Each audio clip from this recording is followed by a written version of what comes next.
अम्बेडकर शोभा यात्रा को लेकर भीम नगरी आयोजन समिति ने दिए आवश्यक दिशा निर्देश। बाबा साहब डॉक्टर अम्बेडकर की जयंती 14 अप्रैल को भव्य शोभा यात्रा निकाली जाएगी। परंपरागत रूप से निकलने वाली शोभा यात्रा की तैयारियों को लेकर केंद्रीय समिति ने बैठक की। समिति के पदाधिकारियों ने झांकियों से लेकर सुरक्षा व अन्य व्यवस्थाओं पर भी चर्चा की। इस दौरान वक्ताओं ने चुनाव के मद्देनजर आचार संहिता को पालन करने की भी अपील की। समिति के संरक्षक करतार सिंह भारती ने कहा कि बाबा साहब का मेला भव्य होगा।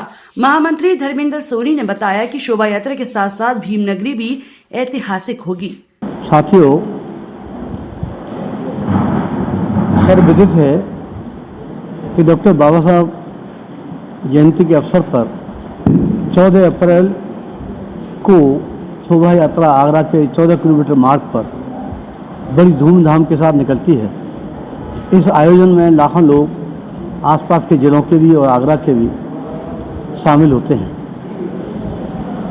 उसमें पूरे आगरा से और आसपास के ग्रामीण क्षेत्र से झांकियाँ लोग बड़े सजा के लाते हैं और बड़े हर्षोल्लास के साथ एक एक झांकी के साथ 100-100, 200 व्यक्ति भी शामिल लेते हैं। जो झांकी के आयोजक हैं, गत वर्षों की बात हमने इस वर्ष भी केंद्रीय कमेटी ने उन सबको इस निवेदन के साथ आमंत्रित किया है कि वो लोग झांकियों में क्या क्या निर्देश हो सकते हैं।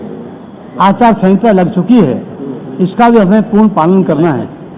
हमें ये इस बात का भी बहुत ध्यान रखना है कि समय की पाबंदी के ऊपर हमें चलना है। अनुशासित हमें तब रहना है कि बीच में जो गैप हो जाता है झांकियों में, उस गैप को हमें समाप्त करना है। दूसरा, हमने ये भी निवेदन किया है कि राष्ट्रीयता से ओतप्रोत झांकी होनी चाहिए। महापुरुष तथागत भगवान बुद्ध, संत रविदास जी, बाबा साहब, इनके जीवन से संघर्ष से संबंधित झांकी हों, बहुत सम्मान की बात रखी। इसी प्रकार से हम लोग किसी भी राजनीतिक दल का न तो कोई हम बढ़ाने की बात करेंगे, न उसकी प्रशंसा करेंगे शोभा यात्रा के दौरान, और न ही हमें किसी का विरोध करना है। कोई झांकी हमारी ऐसी नहीं होगी जो किसी की धार्मिक भावना का, सामाजिक भावना का या किसी वर्ग विशेष का हम लोग विरोध करेंगे। देखिए, हम लोग हर वर्ष केंद्रीय भीम नगरी के माध्यम से जो भी 14 अप्रैल को शोभा यात्रा निकलती है बाबा साहब डॉक्टर भीमराव अम्बेडकर जी की, उसमें जो झांकियाँ आती हैं, जो मंच बनाते हैं, जो संघ द्वार बनाते हैं, उनको सबको यहाँ बुलाया गया है और मेले की जो सारी रूपरेखा है वो आज डिस्कस हुआ है। तो उसके बारे में आज ये चर्चा हुई है कि हम लोगों को किस तरह से इस मेले को भव्य बनाना चाहिए और अच्छे से अच्छा क्या कर सकते हैं हम लोग करें। ज़्यादा से ज़्यादा हमारी झांकियाँ आएँ, अच्छी से अच्छी हमारी मंच बने, जो स्वागत करते हैं हमारी मंचों पर वो बहुत अच्छे तरीके से, क्योंकि आचार संहिता लगी हुई है, वो भी हमको देखना है।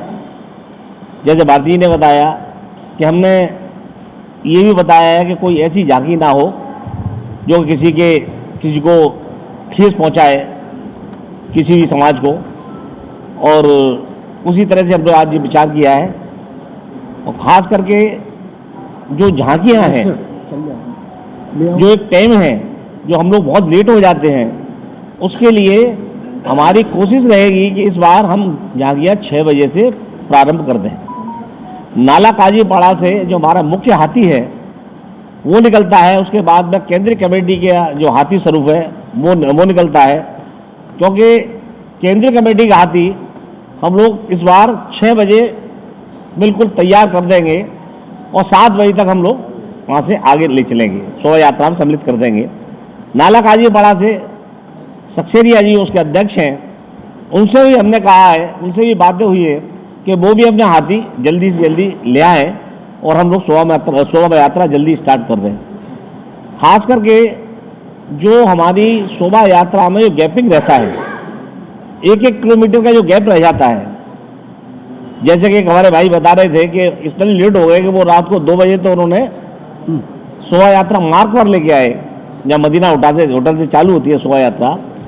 तो इस बार ये नहीं होना चाहिए, क्योंकि ये भी बताया गया है कि आपने मोहल्लों में जो आप घुमाते हैं उसको ना घुमाकर आप सीधे शोभा यात्रा में लेके आएँ, क्योंकि जो गैप है वो गैप नहीं होना चाहिए और हमारा समापन ज़्यादा से ज़्यादा करीब 7 बजे तक हो जाना चाहिए, जो 9 10 बज जाते हैं। उसके बाद 15 तारीख को भीमगरी का आयोजन शुरू होना है।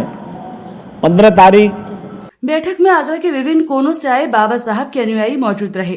सभी ने झांकियों को लेकर अपनी अपनी बातें रखी और समस्याओं का हल पाया।